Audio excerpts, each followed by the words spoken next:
നടൻ പ്രകാശ് രാജിനെക്കാട്ടിലും ഹിപ്പോക്രറ്റ് ആയിട്ടുള്ള ഒരു വ്യക്തി, ഇരട്ടത്താപ്പുകാരനായിട്ടുള്ള ഒരു വ്യക്തി നിലവിൽ ഇന്ത്യയിൽ ഇല്ല എന്ന് വേണം നമുക്ക് പറയാനായിട്ട്.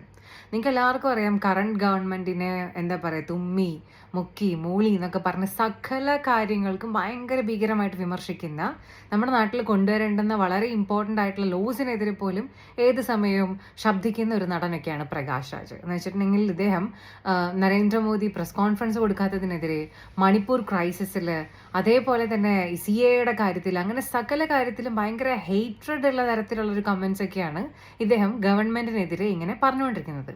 പക്ഷെ നിലവിലത്തെ അദ്ദേഹത്തിന്റെ ഒരു കേസ് കേൾക്കണം നിങ്ങൾ. അതായത് ഇദ്ദേഹത്തിന് 4 സ്ഥലത്തായിട്ട്, 3 സംസ്ഥാനങ്ങളിലായിട്ട് 4 സ്ഥലത്ത് വോട്ടേഴ്സ് ID ഉണ്ട്, അല്ലെങ്കിൽ വോട്ടവകാശം ഉണ്ടെന്നൊക്കെയുള്ള രീതിയിൽ ചില പരാതികളൊക്കെ വന്നിരിക്കുകയാണ്. ആൻഡ് ഈ പരാതികളൊക്കെ വാലിഡ് ആണെന്ന് കണ്ടിട്ട് ഇദ്ദേഹത്തിന് കുറേ പ്രാവശ്യം സമൻസ് അയക്കും, ഇതിനോടൊന്നും ഇദ്ദേഹം റിപ്ലൈ ചെയ്യാണ്ടിരിക്കും. അങ്ങനെ അവസാനം ജാമ്യമില്ലാ വകുപ്പൊക്കെ ചുമത്തുന്ന ഒരു അവസ്ഥയിലേക്കൊക്കെ എത്തുകയൊക്കെ ചെയ്തിരിക്കുക. എന്നിട്ട് ഇദ്ദേഹം പറഞ്ഞ കാര്യമാണ് ഏറ്റവും കോമഡി. ഇദ്ദേഹം പറയുന്നത് ഇദ്ദേഹത്തിനെതിരെ ഇങ്ങനൊരു ന്യൂസ് വന്നിട്ടേ ഇല്ലെന്നും, ഇങ്ങനൊരു ന്യൂസ് ഇദ്ദേഹത്തിനെതിരെ നിലനിൽക്കുന്നില്ലെന്നും, ഏത് നമ്മുടെ ഇന്ത്യയിലത്തെ ക്രെഡിബിൾ ആയിട്ടുള്ള മാധ്യമങ്ങളൊക്കെ റിപ്പോർട്ട് ചെയ്ത കോടതി ശരിവെച്ചൊരു കാര്യം കേട്ടോ. അപ്പോൾ ഇതൊന്നും നിലനിൽക്കുന്നില്ലെന്നൊക്കെയാണ് ഇദ്ദേഹം പറഞ്ഞുകൊണ്ടിരിക്കുന്നത്. ശരിക്കും പുള്ളിക്ക് എന്തെങ്കിലുമായിട്ടുള്ളൊരു വിഭ്രാന്തി ഉള്ളതാണോ, ആ വഴിക്ക് പോവുക, എനിക്ക് നിയമം ഒന്നും ബാധകമല്ല എന്നുള്ളൊരു കാര്യം പ്രൂവ് ചെയ്യലാണോ എന്നൊന്നും മനസ്സിലാവണില്ല.